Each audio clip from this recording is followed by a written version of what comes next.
বিশ্বনবী বললেন, শোনো শোনো, প্রতিদিন নামাজের আগে যে তোমরা ওযু করো, এই ওযুর পরে কেউ যদি পড়ে আশহাদু আল্লা ইলাহা ইল্লাল্লাহ ওয়া আশহাদু আন্না মুহাম্মাদান আবদুল্লাহি ওয়া রাসূলুহু, ওযুর পরে এই দোয়াটা প্রতিদিন যে পড়বে, কিয়ামতের দিন 8টা জান্নাতের যে কোনো দরজা দিয়ে ঢোকার অনুমতি ওই বান্দাকে আল্লাহ দিয়ে দিবে। আপনাদের জন্য আছে এই সুযোগ, চান্স আপনার জন্য আছে। ছোট্ট আমল, প্রতিদিন ওযু তো করাই লাগে নামাজের জন্য। এই ওযুর পরেই এই শাহাদাতের বাক্যটা পাঠ করলে 8টা দরজা দিয়ে ঢোকার অনুমতি আপনাকে দিবে কে? বুখারীর বর্ণনায় বিশ্বনবী বললেন, ইন্নালিল জান্নাতি সামানিয়াতু আবওয়াব, জান্নাতের ভেতরে আমি 8টা দরজা করেছি, 8 দিক দিয়ে ঢোকা যায়।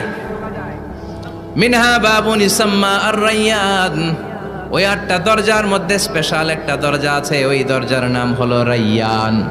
দরজার নাম লা ইয়াদখুলুহু ইল্লা সাইমুন, রোজাদাররা ছাড়া কেউ ওই দরজা দিয়ে ঢোকার অনুমতি পাবে না।